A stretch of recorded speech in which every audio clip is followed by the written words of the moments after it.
All right, back again. Another episode of Trapper Talk previewing the Everton game. Per usual, if you are new to the channel, like and subscribe. Um, Welcome, Alexi, Rory. I think this is the first show I'm doing with you, and Kyrie. Yo, All right, guys. So, um, watching, I am not in my usual setup.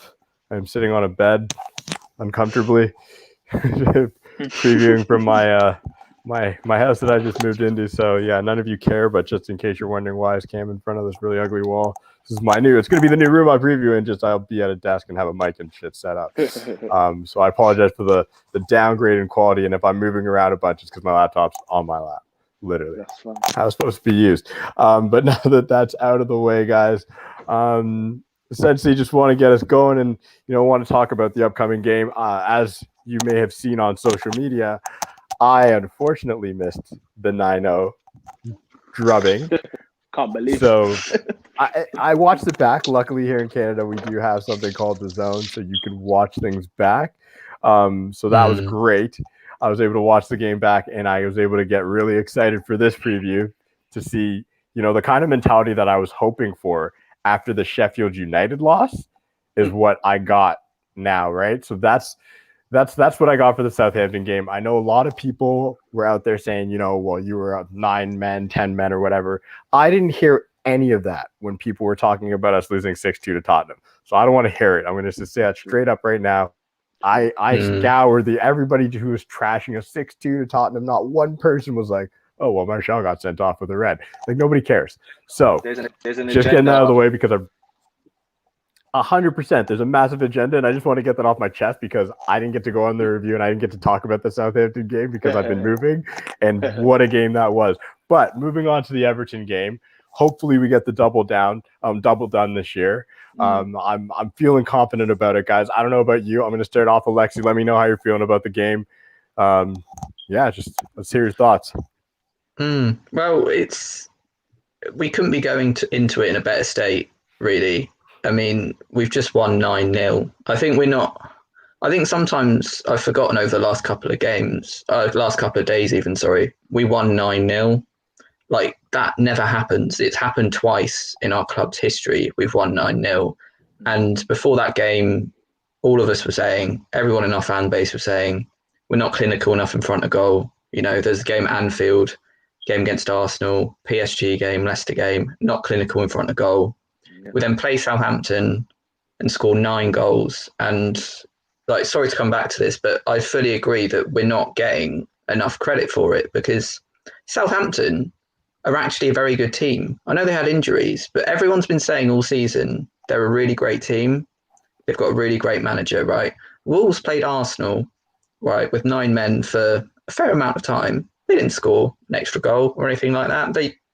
Fair enough, they still won the game. I'm not criticising them, but they didn't score an extra goal. I think we scored another 4 after it went to 9 men. It's not easy, 4 minutes. Yeah. And that's the crazy thing. And my thing with this Everton game now is I don't think this team's problem is bouncing back from bad results. I think sometimes we struggle to kick on from good results. So you look at, one of Ollie's early games that night in Paris, of course, we lost the game afterwards, or when we beat Leipzig 5-0, we then, I think, lost to Arsenal. And then when we beat Liverpool in the Cup last Sunday, or Sunday before, we then lost to Sheffield.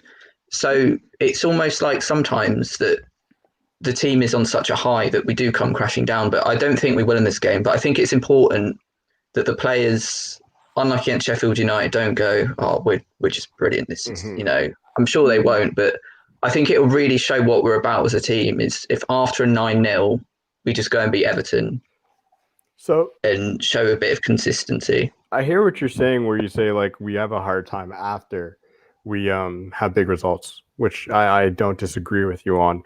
But there's something that I've always, because we've been in games where we played against 10 men before, or we played against, teams where we should be smashing them after we've gone heavy on the front foot. And this is the first time I can say that I've seen that we've been other than there's been like a couple of 4-0s or whatever, but we've been absolutely relentless, where it's been like, we don't care.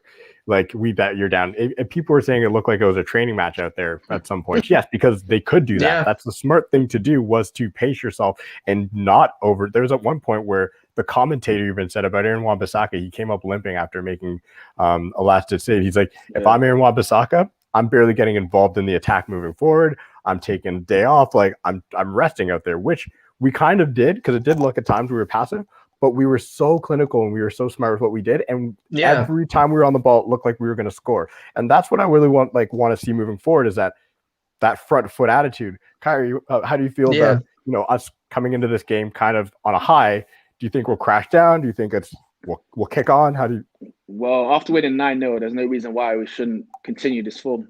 Every player should be confident going into that match. There's no reason why any player should be anything other than confident. Winning 9-0 don't happen every day. So for me, the players need to go into the game exactly the same how we done against Southampton. Obviously, trying to score goals. And if the strikers can be as clinical as they were against in the last game, I don't see any reason why we won't win the game. But it's just about, like against Sheffield United, we thought we had already won the game before it had even started. So we can't do that with Everton. Yeah. Everton are a better team than Sheffield United, so they will punish us. So we need to go into the game not thinking the game's already won and take our chances and be as clinical as we were in the last game. And I don't think there'll be any problem winning. Rory, do you think, are you worried at all? Or because Everton right now is they're in a good run of form, a decent run. I think they've won their last two against. I haven't done a lot of research right now because I've been busy moving this damn house.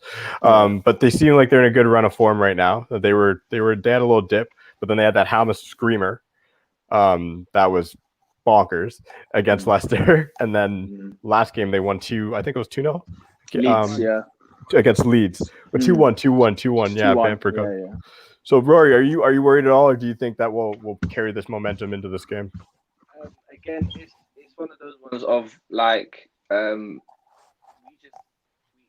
have to go with the momentum. I think a lot of our struggles have been at home. Obviously, we do have a bit of inconsistency, so now we got to kind of make that inconsistency consistent now with what we do at home. With the Southampton game, where we got the early goals and then we just kept on going. It's now if we can kind of implement that have that same strategy going into the next game. So I'm not fearful that we will lose. I'll be fearful of us conceding first and then having to play off the back foot of that. Sorry, Rory. I think your AirPods are going in and out right now. Hold on a second, let me check them out. Check them out. But I did hear what you said there, where you're worried about us conceding first. I will say the same thing. I'm not worried about us conceding first as much. The reason why I'd be worried about us conceding first this time around is because we've gotten away with it so much. And that runs out. Runs out. At some point. Yeah. We've had this run of form where it's like away from home, we were able to give up a goal, come back, relying on the players to kind of really dig deep. After Ollie, what I was really impressed about what Ollie did in the game, and this was probably what made me the happiest, is when I saw Luke Shaw come off right at half. It was Rashford. I personally thought Bruno should have came off, but I know he wanted to go. The type of player Bruno is and the type of manager Ollie is. He's going to make sure Bruno gets his goal contribution in that game. He's going because he hadn't scored for a few games, right? And I'm going to kind of go lead into that because he hadn't scored for a few games. He hadn't actually shown us the Bruno we've been seeing, which is fine. You'll never hear me come down on a player that has done what Bruno has done, 22 games, 22 goal country. You're going to have a bad game. You can have 2 bad games. I don't care. But with that being said, do you guys feel now with Bruno getting that goal, I think it was 2 assists, that now he's going to be even more energized, back into it, kind of back in form?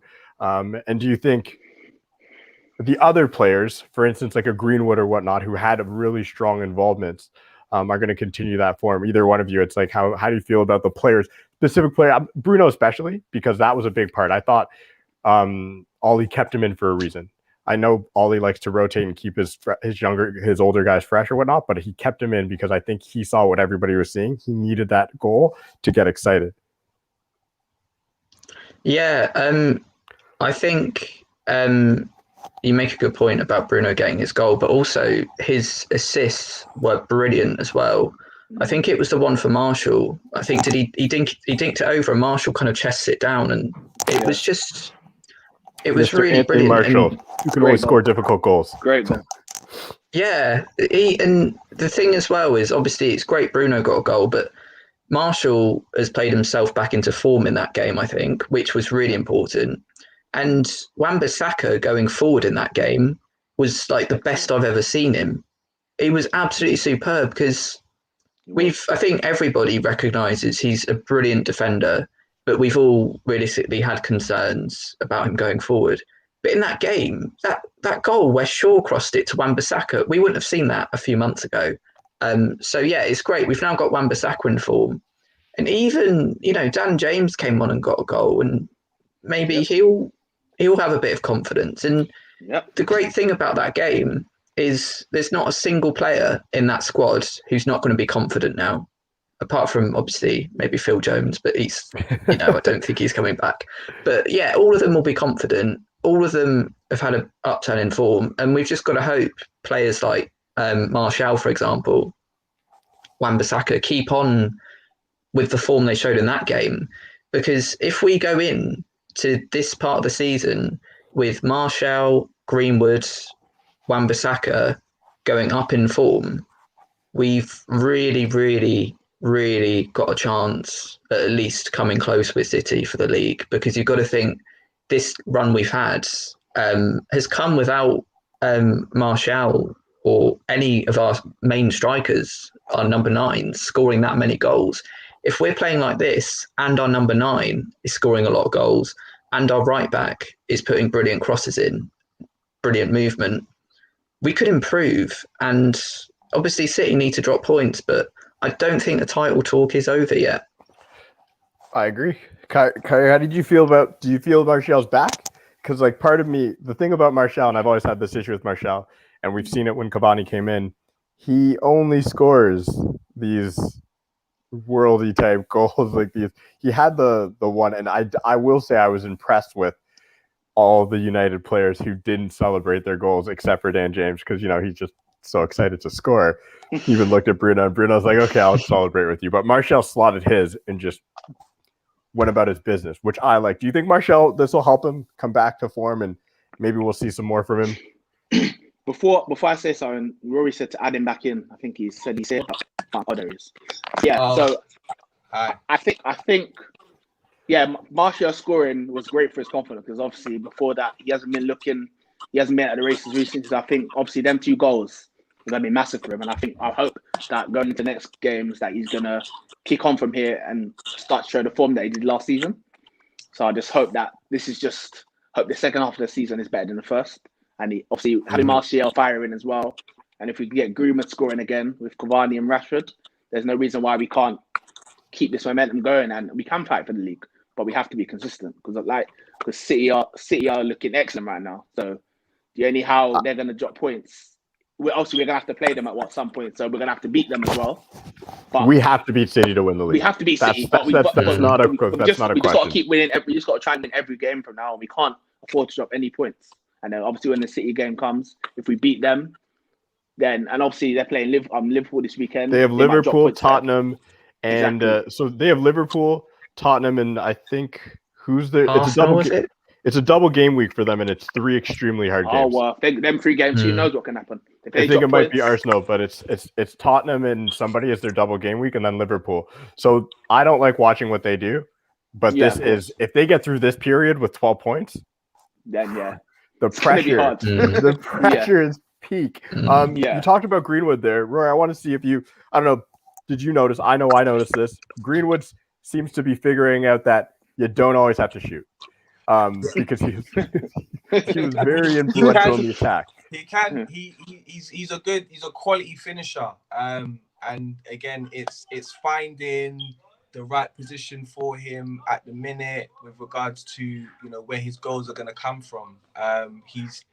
he's done well. I think, you can see that there's something happening between him and Wan-Bissaka on that right-hand side. Obviously, we saw in the Southampton game. So, back to your point of, it's not just, goals adding to his game. He can obviously assist as well. So I feel like, that game was the game for everybody who was low in confidence to kind of shine, and, Greenwood obviously had a fantastic game. It's unfortunately he didn't get on the score sheet, but his performance wise, never doubted the kid. But like I said, that was the game for him to shine, and obviously he's obviously proved that. So now it's how he goes into the next game off the back of the Southampton game. Cool. Just want to do some more admin as usual. If you're watching, like, subscribe, especially if you're watching on Periscope on Twitter, please subscribe to the YouTube channel. That way, when we're coming. Obviously, follow us on Twitter, follow all our handles and whatnot. But subscribe and subscribe to the channel to keep us growing. So Greenwood for me has always been an interesting one because Greenwood last year he caught everybody off guard with the step overs in the left or right foot. Nobody saw it took 10, 12 games before anybody realized that, hold on, if Greenwood shoots, it's probably going in. Just because he is that, that's the one thing that's so impressive about Greenwood is that it's just like when you are that two-footed, if he's choosing to score with his right, let's shoot with his left or his right, it's for a reason. He's picked his spot, and he's so accurate, it's scary. But he's also so predictable. And what really made me happy was watching him in this game where he was picking out his teammates. He was dinking passes over. I loved, obviously, the best pass for me was the Bruno dink over to Martial. I love when they do that move. It's clearly something that's practiced on a training ground for all you Ollie outers who think there's no tactics. That's a clear practice play. But outside of those two guys, because those two guys we need to start kicking on. And I'm just going to kind of get you guys to move into the section where we talk about who would you pick for this Everton game coming up? Because when I look at what went down and the fact that Cavani picked up a little bit of a knock, it seems he's always says he's fully fit right now. I think after Martial has scored that goal, I would actually start him up front. I know he's been trash. I will not sugarcoat it. I wear the number 9 on my back. That's the kid I have is Martial, but he has not lived up to it this year. After you score 23 goals last year, you now have an expectation. So I think you put him in there. If I'm Ollie, I would start. Martial is going to be my striker. I would put Rashford at the left, and I'd put Greenwood at the right. I'd go back to that triumphant that worked last year just to see if they can start clicking, because Cavani is going to be so important down the stretch. They're going to be the problem of the season right now is where we're at is we're in a good run of form. We're back on a good run of form, but we're in a part of the season where teams are kind of up and down. When you get to that end of the year and you start playing I know West Brom's coming up in Newcastle, some teams that are fighting harder to stay up, those games are actually the worst to have at the end. They're going to be difficult. They're going to be more difficult. Those are difficult, right? Because they need something. And Sheffield gave these teams hope. That's what kills me. Sheffield gave these teams hope. Yeah. So I want to see us go back to the triumphant and see if they can take advantage and then use Cavani later on in some of these harder games and some of the cup games, because I want to win a trophy. I do think the FA Cup's our best chance. But who would you pick I'll go with you, Rory, first. Who would you pick as your starting 3? I wouldn't pick Martial to start in this Everton game. Like I said, I feel like we need to get the early goals. And like I said, I love the kid. I think he's great. Like you said, off the back of scoring 23 goals last season to go on an 8-game not scoring, that bit of inconsistency kind of worries me, especially if we're in the position that we are in now, trying to win the league, because we can't be dropping points. We can't, and we have to score. And Cavani has been that focal point in terms of creating the space for us, getting us being that box, that fox in the box, because we're all about getting balls in, but there's been no one on the end of it but Cavani. So unless Martial can add that to his game, I wouldn't start him. Like I said, I'd bring him on if we're either chasing the game or we're 2-3 goals up, but I wouldn't start him for the Everton game. How do you guys feel, Lexi? Okay. Yeah, I think the fact Cavani came off at half time suggests to me that Ollie might have been resting him with this game in mind. I think basically starting Cavani is a lot safer in this game, because I think while Martial was really good the other night, I think Cavani's general performances, it's fair to say, have been better over this stretch of time. And I think what we're kind of forgetting as well, what I've forgot until just now, like Everton, like we should treat this like it's a game against Arsenal or Tottenham or Chelsea. They're a really, really, really good team. And I think we really need players like Cavani in this game, like kind of big world-class players. And I think it will be Rashford and Greenwood alongside. And I hope it's as open, you know, I hope Everton don't just sit back, and I don't think they will. Because if it's a really open game, we could really have a lot of fun here, especially coming off the back of scoring 9. If it's open, if it's like, you know, basketball match style, like going back and forth, you know, I really think we'll do well, because we always do well in those kind of games. But if Everton sit back, we'll struggle. But I think it will be open. I like this comment here. That's a good comment. It's a good comment, to be honest. Sorry to interject. I didn't mean to cut you off, right. Alexi. It's just I believe this is a good comment in the sense that Everton is a big team. And they do play with they have a lot of tall players. They have tall center backs, strong center backs. I mean, Keane and Mina. What's his name? Sorry? Mina. Yes, Mr. Mina, the Colombian who scores all the headers. And we're going to talk about that too, because that's the biggest threat. But I think that's the reason why I would start. That's another reason I would start Martial. But I do hear you, like Rory, on the inconsistency part. And I hear what you're saying, Alexi, with Cavani coming off. Problem is with Cavani coming off is after Ollie spoke, it sounded like he came off because he actually had a problem. So that's what scares me, right? We can't forget about Cavani's injury history. He's looked spry. He's making me look like a 60-year-old, 33-year-old man. This guy's looking spry out there. Don't get me wrong. Sure. I'm not trying to diss this man's fitness, but he has had injury issues, and we are playing a pretty fast tempo. Kyrie, who would you pick as your 3 up front? It's a hard one, Martial and Cavani. Obviously, like the comment said, obviously they deal with balls in the box very good because they've got 2 centre backs. So playing Cavani would limit that. But on the other hand, Cavani is the best finisher, and obviously we need to score to get an early goal would be good. So it's a bit of a hard one, but I think he's going to go with Cavani, to be fair, because I think he knows that Cavani's obviously the guy that will score the majority of goals. Martial is not as clinical as he used to be, not this season anyway. And Cavani, if he gets a chance, more likely he's going to finish. I reckon it's going to be Cavani, Rashford, the Greenwood front three. Yeah. So I want to Martial misses more than obviously he converts his goal, which is if he's meant to be our number 9, he can't. He has to be, you know, he has to be clinical.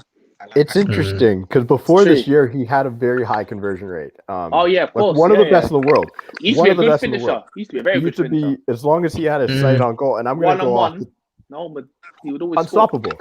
He was unstoppable. And I'm going to go a bit off topic here because I've been having this conversation on the terrace with some of my buddies there. It's an interesting one to start talking about now because we're seeing a little bit of a number 9 controversy between Cavani and Martial. Moving forward, I know everybody's hope is that we get Haaland. I think that's not going to happen. I truly don't believe it. I'm going to throw this out there, and I think it's going to be a thing, and I think it's going to happen within a year or two, probably after next year when his contract is running down a bit. I do believe Harry Kane will be the striker for Manchester United. I'll take Harry Kane every day of the week. I just think, I'm not saying he'll cost a lot of money. He'll cost a lot of money, but after we spend trying to sell for cheap. Listen, after we spend money this year and get a right winger, and we continue, we'll go back-to-back Champions League this year. I'm not worried about top 4. I'm not like Ahmed, where it's like Ahmed's like, just talk about top 4 because we got to get there first. I'm not worried about being in top 4. You're not like Ahmed. You know what I mean? Like Ahmed, that's what he's still stressed about that. He just wants top 4. He just wants top 4. I get it. Everybody's saying Haaland. I get it. That's who you want, but I truly believe we can't offload Martial. We're going to extend Cavani 1 year. because Martial's expensive. He's 150K a week. Teams can't afford that. People understand, like our players, like Messi Lingard over there, he's making 175K a week. He was on 100 something grand a week at United, right? And I mean, I think it's 100 plus bonuses. Yeah, he's on a lot of money. So teams can't afford teams can't afford our players. So I look at the striker position, and I know for a fact Cavani, he's getting extended. There's no doubt in my mind. So you have another year with a Cavani Martial thing going on. And then after that year, I'm telling you boys, I think the striker we bring in is going to be Harry Kane. Yeah, I love it. Roy Keane said that last year, didn't he, on Sky? Yeah, so they were doing a debate. It was like him, Mourinho, Gary Neville, I think, and they were all talking. Keane just came out there and said, "Just get Kane from Spurs. Why not?" I mean, Kane's great. I think he's probably one of the best strikers in the world, if not the best. My only worry with Kane my only small worry is he seems to have yearly injuries at exactly the same time. True. And it's strange. It's always this time of year because he's out at the moment for Tottenham. I mean, they're a complete shambles at the moment. It's because it gets colder. It's on. These are the main things. These are the main things. It gets colder. Well. So it gets colder. Sorry, Alexi, I'm just muting you because I'm getting some background noise. But I'll just so you know, it gets colder. And his ankles are pretty beat up. So in the cold, he gets hurt fairly quickly. But that's where we've been talking about this as United fans, how excited we are about what's his name, Greenwood being the future number 9, right? So when a Harry Kane goes down, it shouldn't be a problem to just be like, okay, Greenwood, you get to lead the line for the next few weeks. True. Like, it's your spot. And so that's why a lot of strikers, because back in the day we had 4. We used to have four. Scholes, you always have 4. So the Manchester United way is to have 4 strikers. Martial's not going anywhere. Cavani will be gone in 2 years, after next year, because his contract will be up. He'll be 35. I doubt we keep him. You bring in Kane, you have Greenwood, and then you go, fellas, we have 3 different ways of attacking. They're all different. That's just my piece. I just wanted to interject because I'm back on the Harry Kane train because I just cannot see how that man can stay at Tottenham. Definitely take Harry Kane. He has to leave this season. He has to leave. If he becomes available, then I take him. I take him all day. Again, you'd have to. I think it's one of them where we have to kind of take his age obviously into consideration because how old is he now? 26? 27? 26, 27? He's still he's in his prime for a striker. But it's one of those ones. Yeah, would you spend 100 mil on a 30-year-old? Do you know what I mean? So if we was to get him, we'd have to get him like really soon or next season. He has to be next season, I reckon. Tottenham would risk selling him on a free. So because no club is going to spend that kind of money on a 30-year-old, on somebody who is not in their prime, but in their 30s. Do you know what I mean? But that's exactly it, though. The thing is, I think that's why he won't cost us that much because he'll be in 2 years. He'll be 29. So far, if we talk about the strikers, talk about strikers in the world right now, we have this weird, and I think it's FIFA that's done this to us. We have this weird perception of like 29 being old. It's really not. It's like it is for certain players. In football, think about it, huh? In football years, it's old because in football years. Is it though? Because Robert Lewandowski, how old's Robert Lewandowski? He's in his 30s. 33. How old? And I'm going to go down a list of strikers right now. You're going to be like, wait a second, would you spend 100 mil on Lewandowski? No, I wouldn't. But at 29, I would have. At 29, he would have been completely. Yeah, he's different cluster. Lewandowski's above. Okay, Sergio Aguero. At 29, he would have been worth 100 million.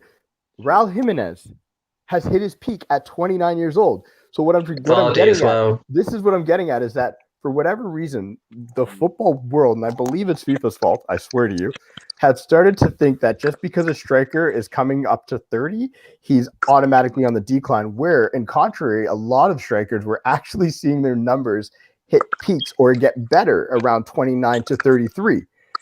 So I'm not saying, I hear what you're saying. I'm not saying 100 million for a 29-year-old is a great investment, but all those other guys I named who you're saying were different class, Harry Kane's different class. He has the injury issues. So if Harry Kane, keep going. Sorry, go ahead. No, I was going to say, sorry, all the strikers are phenomenal, and obviously I hear what you're saying, but in terms of for the club, obviously where football now is business. So if they've spent 100 mil on a 29-year-old in terms of a get back where they have to sell the player on, they're not obviously gonna get anything. We're not a selling club. There's no guarantee that person that we spent 100 mil at 29 is going to give us the same performance 30, 31. But Rory, United's not a selling club. Look at the players we're letting go. We're letting Rojo go. Lingard's going to be sold for 20 million. Like the only profit we really have made in the last few years over a player is Lukaku. And who else? Like that's really it, dude. Like we're United is not a selling club. We don't need to sell players to make money. Like that's not who we are. We're not Liverpool. Like Liverpool, they'll say they don't need to, but we've seen it. They sell their big players, then they buy. We just spend money, and it's because we make so much money. We print money. That is the only thing Ed Woodward's good at. Is he prints money because he has all these sponsorships coming in from left, right, and center. We just buy players. Like we've never been a selling club, and I don't think we ever will. So I think when we invest in a Harry Kane, it's like, cool, you're going to be here till you're 33. We don't like, cool, when you expire, you expire. We're like, well, but I've got something to say. But Kane, I reckon Kane will leave this summer coming. I have a feeling he's going to leave this summer. So what if he's available this summer? Do you think we're going to go for him? No. 100%. But we're probably going to go for Sancho. Sancho's our number. I think Sancho will be a United player this summer. Yeah. Yeah. So what would you guys rather? Do you guys rather us get Sancho than Kane? Who would you, if you had to take one of the two, who do you take him right now?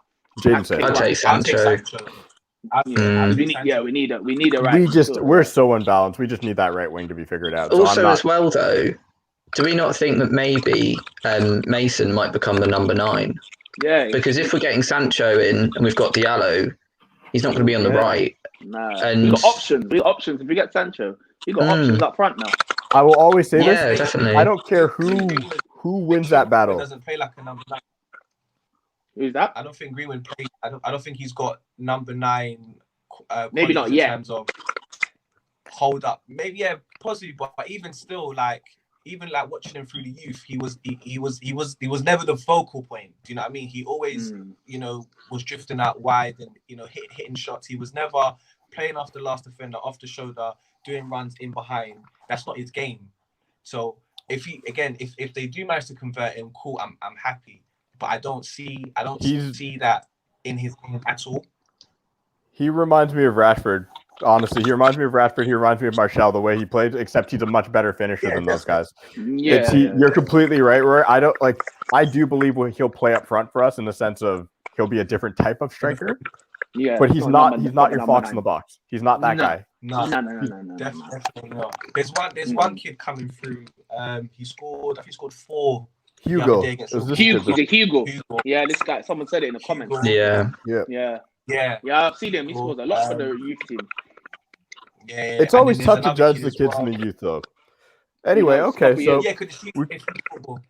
we definitely talked. Sorry, I went all off track there, but I like talking about the options of striker because for me, it's a fascinating conversation based on what we're seeing now and the fact that Ollie did tell the world that he needed a true number 9, brought in Cavani, and we saw what's going. We've seen it. Midfield. So for your midfield, who would you guys be picking in the midfield? For me, Pogba comes back in. That's why it was beautiful to see Pogba not come on. I was like, oh, that's perfect. Yep. Pogba comes back in. Bruno, we all know Bruno doesn't sit. And I do believe we'll play Fred in that 3-man midfield. Yeah. With those two. Yeah. But I say that. McTominay played well the other day. McTominay played well. Yeah. The only reason I think he might not play is because that kick to his knee. He might be bruised still, but McTominay plays only if Ollie is worried about the height. In my opinion, what do you guys think? But I think that I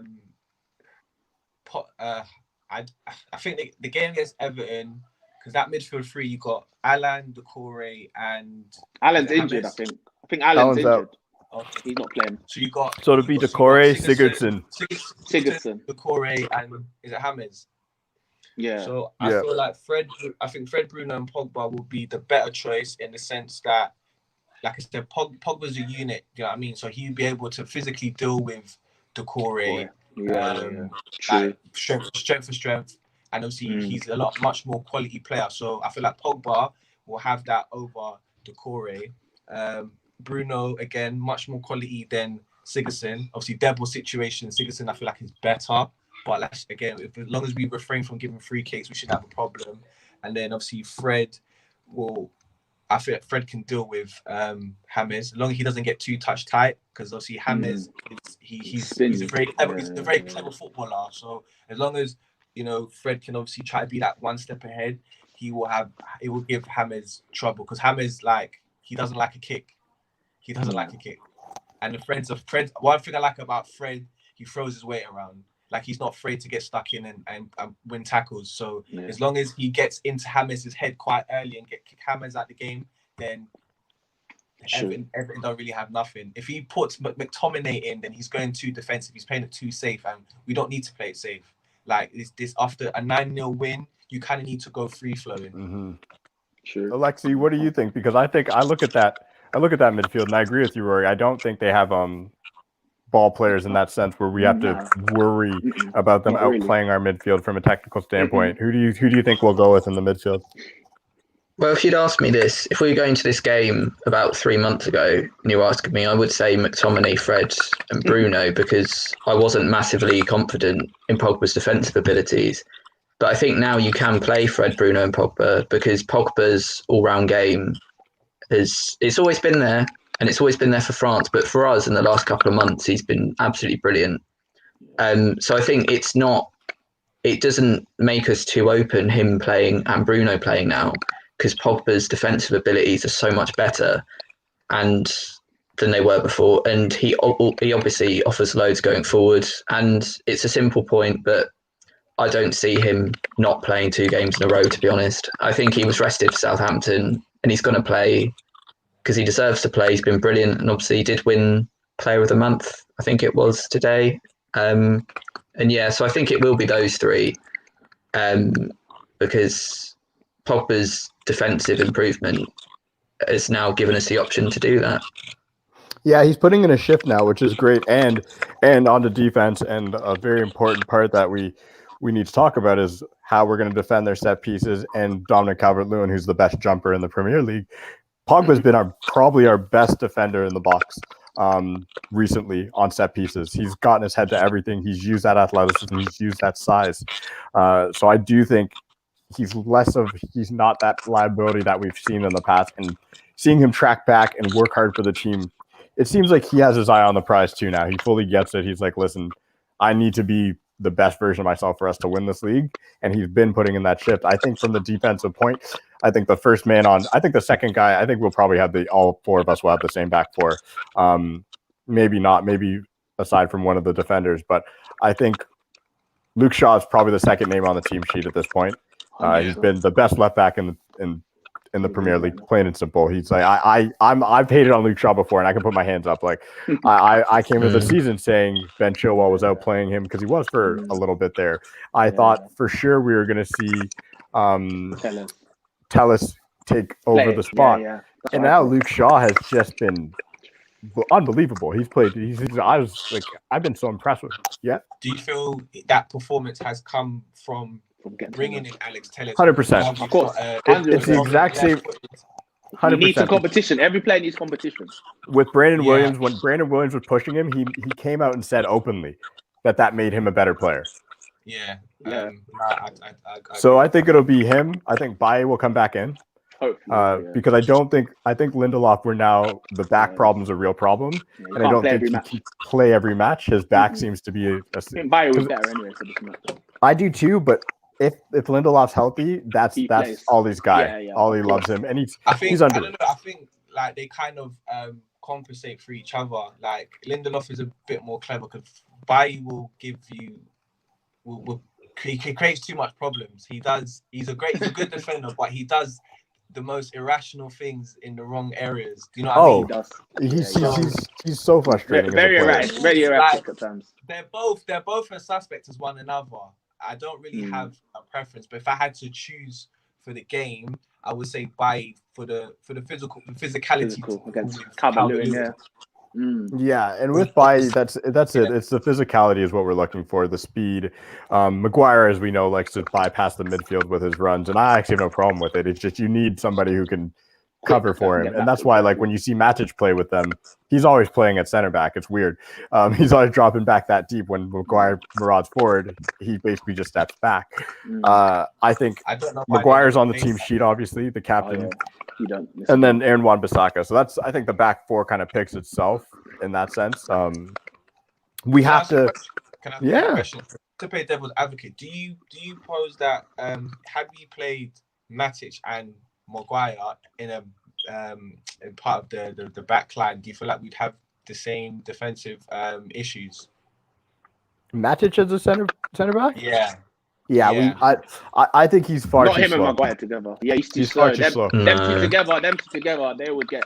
That's like defenders. the way those guys turn. The two of those two turn together, like not together. I think I could do like a full 1080 before both of those guys get done at 360. I don't even like Lindelof playing with Maguire, let alone Matic.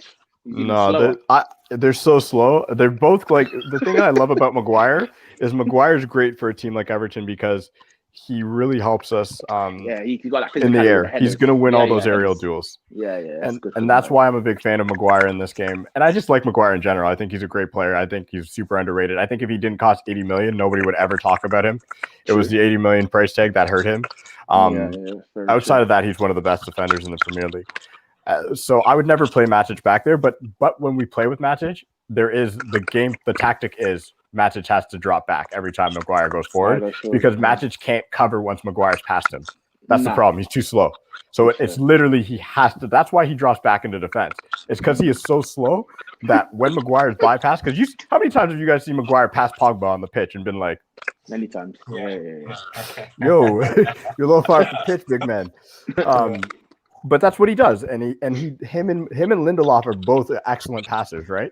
So yeah, well, on Lindelof, I think it was for the first goal, he played a brilliant pass over the top. Yeah, he did actually. Yeah, he did. Yeah, he's done that quite a few times now. Yeah, Lindelof has got good Sheffield as well, didn't he? Just a bit weak sometimes, like when he going for challenges. That's the only problem with Lindelof. He's quite timid a bit. Like when he goes for a header, he gets out muscled quite a lot. That's why I like Bailly playing certain times. But do you know what the perfect defender? The perfect defender would be a combination of Lindelof's passing abilities and Bailly's defending. And you'd be laughing then, like. And he's left-footed. I feel like if we had that defender, we'd be ace. We'll be much better, much stronger. We won't concede a lot of goals. Well, I think the defender is the kid from Seville. The Sevilla, that's the defender we're looking at. Kunde or something. Is it Kunde? I can't say. Kunde or something. There's another Argentinian guy that plays in France. Begins with an M. I can't remember his name. He plays for Lille. I can't remember his name. There's another I'm not gonna lie. I want to stay as far away from anybody from France for a bit. I just find whenever you bring in guys from France, and like let's be honest, like you look at like the Pepes, the Gabriels of the world. Like you saw, like I'm sorry, we had Memphis, and we saw Memphis go over to France and look like Ronaldo. You know what I'm saying? Like, as much as there's some talent over there is, but the league is so dead to me. It's like even looking at what's come from the Bundesliga, when you look at Werner and you look at Havertz, they're struggling because like Havertz said it. He's just like, yo, the Prem's way harder. Like he said those words. He's like, the Premier League is way harder. So you got to be careful when you pick these guys from, like, for me, it's like you go La Liga, you go Italy, you know they're going to, like, those leagues are powerful leagues. I'll put them up against the Prem, no problem. Like that's why when people are talking about, oh, should we go for the Europa League or whatnot? And I'm like, honestly, if we don't play a strong team, Real Sociedad's they're gonna wash us. It's gonna be done after the first leg, because they're that good of a squad. It'd be like the equivalent of playing a top 4, top 5 side in England, right? So I don't mess with France anymore. After I've seen, especially Pepe, that one trick wonder, like, no, the man has one move. He's terrible. He's not good. He's so bad. He scored a couple goals. Arsenal fans are getting excited. I think he's back. Yo, let Arsenal fans be excited. He's not good. He's not good. Even Lacazette, like he was perfect. Like even really Lacazette. good in French league. He was scoring a lot of goals. This guy was scoring at will. Loads. 30 goals a season. And then he came to Arsenal, and he's like maybe 12 goal a season player. With that, like 15 goals, and people were like, "Ooh, Lacazette." You got to think that the competition in the Prem compared to like most of the other leagues, like you got to think every season there's always the same two teams that kind of go into like your Champions Leagues and stuff like that. Whereas the Prem, there's a lot more competition. So you got to look at how many different teams have won the league over the past couple of years. How many different teams have kind of entered into the Champions League the past couple of years as well. So we do, the Prem is good in terms of like versatility, and I like that and I respect that. But I think quality-wise, I think the players abroad, the quality has kind of declined because a lot of your English players are now having to go abroad and they're being treated as what the foreigners were like coming a few years back. It's an interesting dichotomy of the leagues. And I'm not going to fully disrespect the Bundesliga in the sense that teams like Borussia Dortmund and Bayern and RB Leipzig knocked us out of the Champions League. If we're going to be honest, let's be honest, like it's true. It's true. Because there's such an attacking league, right? They don't defend at all. Like I watched tons of Bundesliga when there's no. What all of us did when there's no sport. You're like, well, I'm gonna watch. I'll watch anything. I was watching marbles. So I think I'm gonna stay away from France. I really want us to focus in on that Kayinde. I don't know how to say that kid's name. Kunde. Or Kunde. Pau Torres is another one I watched a lot of. I watched like 2 or 3 Villarreal games to get a feel what for about him. Upamecano? No, You guys not having him?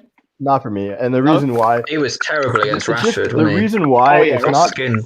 It's not that he's not going to be a great defender. It's not that he's not going to probably be one of the next best defenders, as he probably will be. 2 things. I don't want to get in a bidding war. I have no interest in it. He's now super hyped, and they're talking about Bayern's in for him, Chelsea, Liverpool. Cool. Let one of those teams spend the money. Go get him. He had his tryout at Old Trafford. I'm going to be honest with you, and it wasn't great. He got destroyed. Which will happen. Which will happen when you have a player, and in my opinion, a player who's world class like Rashford. He's going to do that to great defenders. It's going to happen. Yeah. So I'm not interested in. I like what we've been doing recently, where other than Sancho, where there was no bidding war, it was just us in. So we didn't bid against ourselves, which was brilliant because now we'll get him for cheaper. Like there's no way they can sell him for 100 M's. I like the fact that we've kind of removed ourselves from these bidding wars and gone and picked a player profile and just gone after that player. Like when Ollie came in, there was nobody really else going for AWB. Right, it was, and it's because he also made it clear, like I kind of just want to go to United. Maguire, it was City versus us. Maguire said it. I'm happy to go to either side. We paid more money. I just don't want it to be any more situations where the press latch on and United lost this battle or this, and that's what it'll be with Upamecano. They always say that. Even with even the Arsenal defender, what's his name? Gabriel. We went in for him.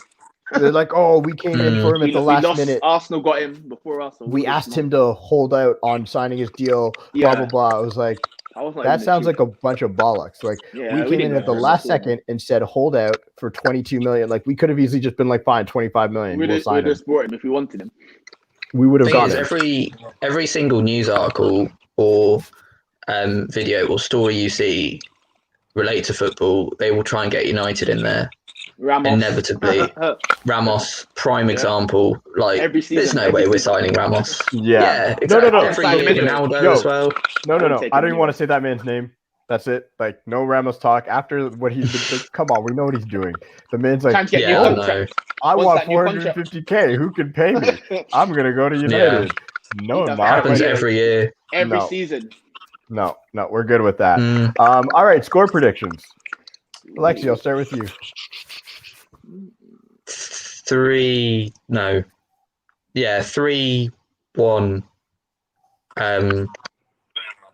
Cavani is going to score the first goal.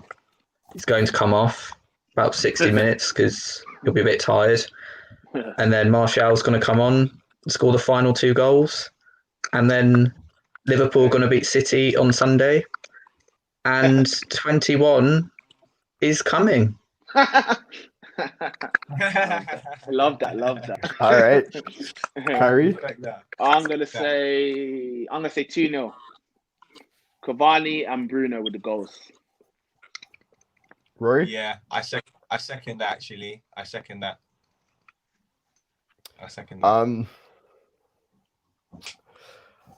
I don't know if we keep a clean sheet, but I think we do this time around because the last goal we conceded against them was kind of My only worry is that they'll score from a set piece. So I'm actually going to go with 2-1. I think Gylfi might score from a set piece, like a free, like a direct free kick or something, or he might set one up. But I'm going to go 2-1. Rashford's going to score. Okay. Probably Bruno. Those are my two. Probably Bruno. And if Martial comes on, if he gets on the pitch, Martial will score and he'll keep that momentum going. Can I just say about Sigurdsson? Do you guys remember that game a few years ago when we played Swansea? Yeah. Herrera was on the line, and he came De Gea told him to get off the line. Yeah, and he scored right in that corner. Yeah, I remember that. And Sigurdsson's like, cool. Oh gosh. Outside of James Ward-Prowse, between him, James Ward-Prowse, like those guys are like James Ward-Prowse in that Southampton game. If De Gea wasn't like that shot was a rocket. That was, I get it. It was like it was almost through the center, but James Ward-Prowse never misses the target when he's on a free kick. Gylfi's basically automatic. That's why we can't give away free kicks in this match in dangerous areas because we cannot give up the first set piece. Can't afford it. Can't afford to do it. I agree. We have to score before we give up a set piece. I need the refs to start paying attention to the fact that like there's always 6 men like around De Gea, like pushing him out. Yeah, like, literally. I'm sitting there being like, at this point, it's embarrassing. Like Sheffield United, we didn't even get the free kick. It's like they're pushing De Gea. I feel like De Gea kind of needs to get used to that because you got when De Gea first came, it was his first game against Fulham. That's what happened to him. So he got like bullied. It's not like he's new to this. He knows, and like I said, we've got like a much more physical team. I want to see De Gea pick up a proper yellow card at the end of the game or something. Punch someone. Just going through as if he's punching the ball, back of the head. Yeah. Like, he needs to start doing that. He needs to start becoming. He's been in the Premier League long enough. He's been around English players long enough to know that it's okay to go through. Yeah. His play, the opposition as well as our own players. Like, you got to take everything, take the ball, and everybody out. Yeah, he's had to. All right, boys. Well, with that, I'm going to end the stream. It was great having you on again. Anybody who's watching this back, like, subscribe. Ahmed will be here for the review.